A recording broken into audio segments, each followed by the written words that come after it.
अब अपन चौथे दोहे में, पाका पाकी के कारणों सब जग रहा भूलन, निरपक होय के हरि भजे सोई संत सुजान। पाका पाकी के कारणों सब जग रहा भूलन, निरपक होई के हरि भजे सोई संत सुजान। इसका मतलब देखिए, ये चौथे दोहे में लोग अनेक धर्म के अलग अलग होने के कारण सारा संसार भ्रम में पड़ गया। क्या है, संसार में, दुनिया में अलग अलग धर्म के लोग होने के वजह से ये पूरा संसार एक भ्रम में पड़े हुआ है। निष्पक्ष होकर जो व्यक्ति भगवान की उपासना करता है वही साधु संत कहलाता है। जो निष्पक्ष होकर ये दुनिया को छोड़ दे के जो व्यक्ति भगवान की खोज के लिए चले जाता, उपासना भगवान की खोज करते रहता, वही साधु संत कहलाता है। इसका मतलब है, पर धर्म द्वेष न कर, सर्वधर्म संभाव रखकर जो व्यक्ति ईश्वर की उपासना करता है वही हर एक में ईश्वर को देख सकता है। यानी इसका मतलब यहाँ पे क्या है, जो मज़हब का उसका द्वेष हटा के सब धर्म समान हैं, बराबरी के हैं, ये सोच के जो इंसान भगवान की खोज के लिए निकलता, वही इंसान हर एक इंसान कने, हर एक आदमी के चेहरे पर एक ईश्वर की खोज, यानी एक ईश्वर जैसा हर एक इंसान को भी एक ईश्वर के नज़र से उन्हें देखते हुए आता। वो समझता है कि सभी जीव समान है, और जो ये साधु और संत हैं इन लोग समझते कि हर एक इंसान भी समान है, दुनिया में बराबर है, हर जीव में भगवान रहता है। हर इंसान में, चाहे हिंदू रहो चाहे मुसलमान रहो, कोई धर्म का रहो, हर एक के जीव में भगवान रहता है। वही सच्चा साधु संत सज्जन कहा जाता है। वही लोग सच्चे साधु संत और अच्छा इंसान कहलाता है। पांचवा दोहा देखिए, हिंदू मुआ राम कही, मुसलमान खुदाई, कहे कबीर सो जीविता, जो दूहे के निकट ना जाई। हिंदू मुआ राम कही, मुसलमान खुदाई, कहे कबीर सो जीविता, जो दूहे के निकट ना जाई। इसका मतलब देखिए, भगवान को हिंदू राम में और मुसलमान खुदा में सीमित कर देते हैं। यहाँ पे राम और रहीम का डिफरेंट है। क्या है, हिंदू लोग अपने दिल से राम और मुसलमान लोग खुदा, ये दो सीमित यानी बराबरी से रखते हैं। दोनों एक दूसरों को अलग मानकर नष्ट हो रहे हैं। ये दोनों भी, हिंदू और मुसलमान, ये दोनों लोग भी, ये दोनों को भी अलग अलग समझ के, राम और खुदा ये दोनों को भी अलग अलग सोच के नष्ट हो रहे हैं, यानी नुकसान हो रहे हैं। कबीर कहते हैं कि वही वास्तव में जी रहा है जो इस भेदभावना में नहीं पड़ता। कवि क्या बोल रहे हैं यहाँ पे, कि जो इंसान असलियत में ये सोचता कि भेदभावना यानी हिंदू और मुसलमान का भेद, उसका अंतर, ये जो छोड़ देता, भेदभाव में नहीं पड़ता, ये भेद के बारे में और उन लोगों के भावना, उनकी भावना क्या है उसके बारे में नहीं पड़ता, और दोनों में स्थित अद्वैत तत्व को देखता है। क्या है, ये दोनों के अंदर किस तरीके से इन लोग रहते, उनके तत्व क्या है उसे देखता है। क्योंकि भेद भावना से ऊपर उठने में ही जीवन की सार्थकता है। जो ये भेद भावना है उसे जो लोग हटा के ऊपर उठते, ये भेदभाव को बाजुक रख के आगे बढ़ते रहते, वही इंसान जीवन में सार्थकता, जीत हासिल करता। इसमें कबीर राम रहीम का अभेद बताता है। ये दोहे में क्या है, राम और रहीम के बीच में डिफरेंट क्या है ये बताता है। हिंदू क्या है, राम, और मुसलमान खुदाई। ये दोनों से यहाँ पे भेदभाव जो रहते हैं उसके बारे में यहाँ पे चर्चा की गई है। अब अपन 6वां दोहा, काबा फिरी काशी भाई, राम ही भाई रहीम, मोट चुन मैदा भाई, बैठी कबीरा जीम। काबा फिरी काशी भाई, राम ही भाई रहीम, मोट चून मैदा भाई, बैठी कबीरा जीम। इसके बारे में देखेंगे। समन्वय के माध्यम मार्ग अपनाने से काबा काशी हो गया। क्या है, सामान्य के माध्यम से, उसके ज़रिए से, उसका रास्ता अपनाने से काबा काशी हो गया और राम रहीम बन गए। काबा क्या हो गया, काशी बन गया, और राम क्या हो गए, रहीम बन गए। क्योंकि भेदभाव का छोटा चून अब पीस कर या मोटा चून अभेद की मैदा बन गया। क्या है, जो भेदभाव यहाँ पे छोटे से भेदभाव पीसे जाके एक आटे जैसा, मैदा जैसा बन गया, या मोटा का चून अगर से बहुत मोटा रह गया, यानी भेदभाव ज़्यादा रह गया, वो अभेद भी एक मैदे में बदल गया।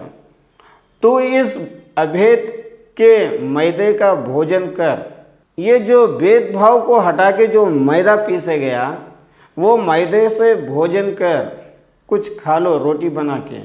इसमें कबीर सर्वधर्म सामान्य का उपदेश देता है।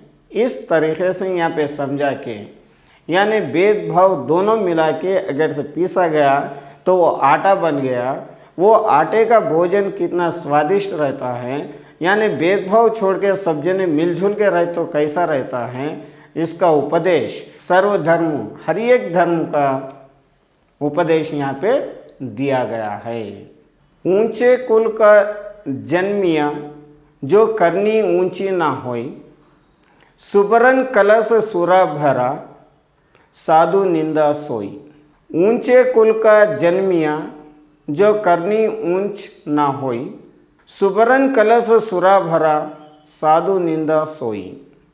इसका मतलब देखिए, ये मानव, यदि तेरे काम तेरी जाति के अनुसार उच्च नहीं है तो तेरे ऊंचे कुल में जन्म लेना किस काम का है। क्या है, तेरे काम तेरे जाति के अनुसार जो काम तू कर रहा तेरे मज़हब के बराबर नहीं है, उच्च नहीं है, अच्छा नहीं है, तो तेरे ऊंचे कुल में जन्म लेना किस काम का है। तो अच्छे मज़हब में, ऊंचे मज़हब में, ऊंचे कुल में पैदा होना किस बात का है। यदि स्वर्ण कलश में मदिरा भरी हुई है तो साधु लोग उस स्वर्ण कलश को भी निंदा करते हैं।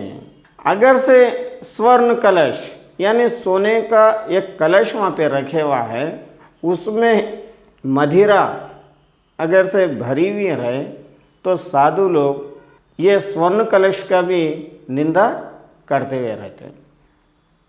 इसमें कबीर उपदेश देते हैं कि किसी भी व्यक्ति की पहचान उसके कुल से नहीं उसके कर्मों से होती है।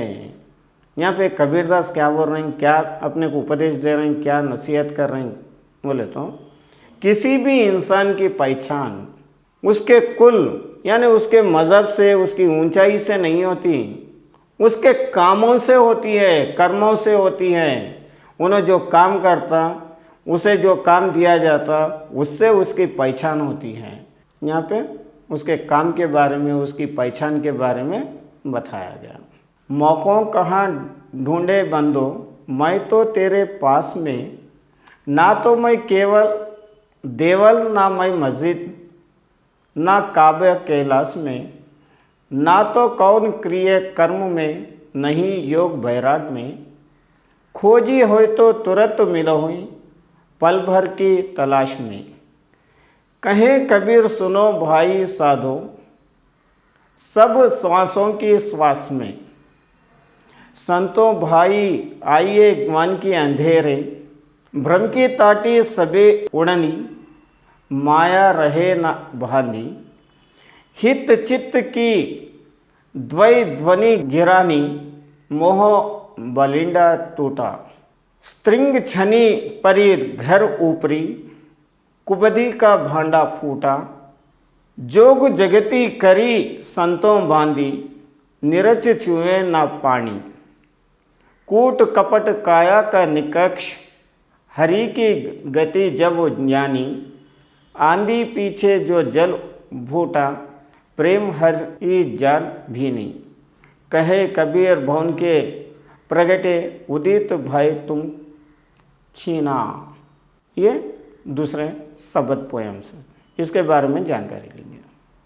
इसमें भगवान अपने दास, भक्त और सेवक के सही मार्गदर्शन करते हुए कहते हैं कि सेवक, ए भक्त, तू मुझे कहाँ कहाँ ढूंढता फिर रहा है।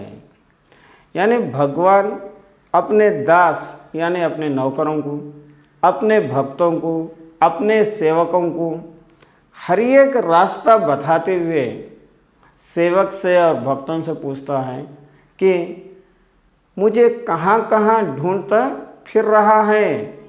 आप मुझे कहाँ कहाँ ढूंढ रहे हैं? मैं तो तेरे पास ही हूँ, मैं तेरे पास हूँ। मैं ना मंदिर ना मस्जिद में हूँ, मैं मंदिर में भी नहीं हूँ और मस्जिद में भी नहीं हूँ, और ना काबे कैलाश में हूँ, और मंदिर में नहीं हूँ, मैं मस्जिद में नहीं हूँ, काबे में नहीं हूँ और कैलाश में नहीं हूँ। सिर्फ मैं तेरे ही पास हूँ। ना मेरा निवास कर्मकांडों में है और ना योग वैराग्य में है। और मेरा जो निवास, मेरी जो जिंदगी है, किसी कर्मकांड यानी बुराई चीज़ों में हो दो, योग में हो दो, वैराग्य में हो दो, ऐसे चीज़ों में मेरा फंसेवा नहीं हूँ। मैं सिर्फ तेरे पास ही हूँ।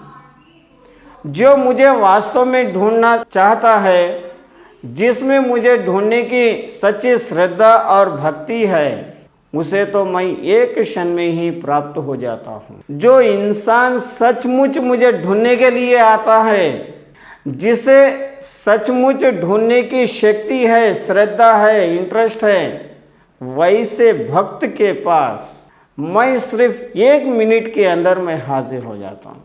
ब्रह्मांडों को और कर्मकांडों का खंडन करते हुए कबीर कहते हैं कि संत और साधुओं, भगवान तो हर सांस में समाया हुआ है। जो अच्छे बुराइयों के और उसकी नसीहत करने वाले वो साधु और संतों, जो भगवान हैं, वो हर एक के सांस में, हर एक में, रग रग में, हर एक के पास उन्हें समाया हुआ है। वो तो घट घट में और कण कण में सर्वत्र व्याप्त है। उन्होंने हर एक जगह आप जहाँ पे ढूंढना चाह रहे हैं वहाँ पे, और हर एक कण कण में भी उन्होंने व्याप्त है। अतः आखिर में अपने को ये जानना है, हमें परमात्मा के रहस्य के बिना समझे धार्मिक आडंबरों में नहीं फंसना चाहिए। हम भगवान के जो रहस्य है, जो सीक्रेट्स हैं, उसके बिना समझे अपन ये धार्मिक के भेदभाव में अपन नहीं फंसना है। इसीलिए ये भेदभाव से दूर रहना है। भगवान तो हर एक के पास है, ना मंदिर में है ना मस्जिद में है, हर एक के पास, हर एक के, जो इंसान सच्चे दिल से उसको सोचता है उसके पास उन्हें हाजिर हो सकता है। अब दूसरा पोयम देखिए। ये साधु संत भाइयों, ये साधुओं और संतों, अब मेरे हृदय में ज्ञान रूपी आंधी चलने लगी। अब मेरे दिल में जो ज्ञान, नॉलेज जो है, वो आंधी जो है मुझ में, मेरे कने आने लगी। इससे भ्रम रूपी छप्पर उड़ गया है। जो मुझे भ्रम था, दुनिया में भेदभाव का जो भ्रम था, वो जो छप्पर के ऐसा बने हुआ था वो तो टूट गया। अब जीव को माया से नहीं बांध सकता। अब जो इंसान को जो भेदभाव में लगा के उसको लड़ा नहीं सकता, उसको बांध नहीं सकता। हृदय की द्विविधा रूपी दोनों स्तंभ जिन पर ब्रह्म रूपी छप्पर टिका हुआ था गिर गया।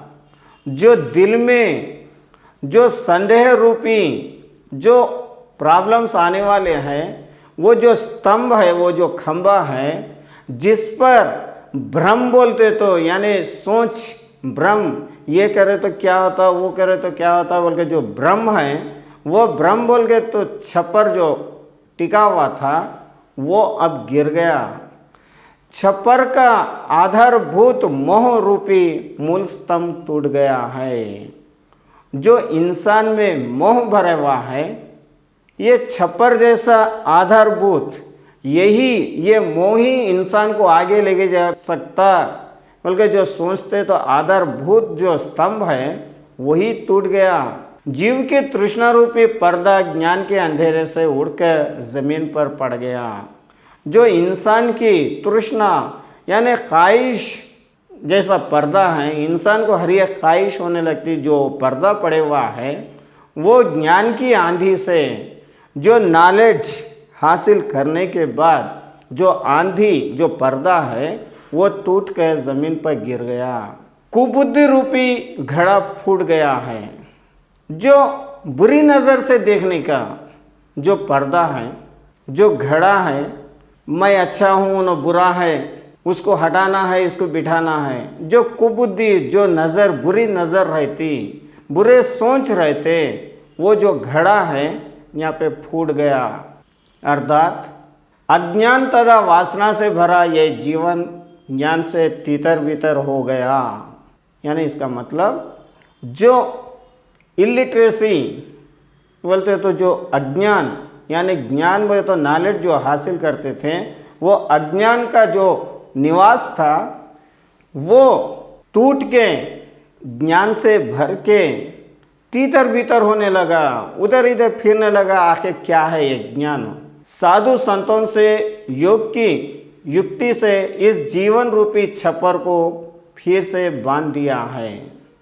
जो ये साधु संतों हैं, उन लोगों के युक्ति से, उन लोगों के प्लान से ये जिंदगी का जो छप्पर है फिर से बांधने आ गया, यानी फिर छप्पर पड़ने लगा। अब इसमें वासना रूपी जल नहीं छूता है। जो यहाँ पे जो मोह रूपी जो वासना है वहाँ पे नहीं रह सकती। इस शरीर में कपट रूपी कूड़ा निकल गया है। जो ये जिस्म में, जो ये दिमाग में दूसरों को नष्ट पहुँचाना बल्कि जो सोच बैठे हुई रहती थी, जो कचरा बैठे हुआ था, वो निकल गया। अब मुझे ईश्वर का स्वरूप मालूम हुआ, उसके दर्शन हो गए। अब मुझे ईश्वर का असलियत क्या है, ईश्वर का मकसद क्या है, वो अब मुझे मालूम हुआ और मुझे ईश्वर का दर्शन भी हो गया। इस ज्ञानी के आंधी के बाद जो ईश्वर के प्रेमी और वात्सल्य रस की वर्षा फूट पड़ी। क्या है ये? जो ज्ञानी की आंधी के बाद, जो नॉलेज आने के बाद जो ईश्वर का प्रेम है, वो प्रेम से, वो प्रेम भरी वर्षा से ये जो भी अज्ञान पूरा फूट गया। इसमें सभी भक्तजन भीग गए, यानी यहाँ पे सभी लोग भक्त बन गए। कबीर कहते हैं कि ज्ञान रूपी सूर्य उदित होते ही अज्ञान रूपी अंधेरा क्षीण हो गया। कबीरदास यहाँ पे क्या बोल रहे हैं कि ज्ञान रूपी यानी अपन नॉलेज हासिल करने के बाद जो सूरज निकलता है तो अंधेरा जो रहता वो सूरज निकलते ही फौरन गायब हो गया, यानी अज्ञान दूर हो गया। इसमें कबीर ज्ञान और भक्ति का समन्वय करते हैं। ये दोहे में कबीरदास भक्ति और ज्ञान ये दोनों के बारे में बता रहे हैं। ये कबीर की दार्शनिकता है, ये उनका बताने का एक तरीका है भेदभाव को हटाने का।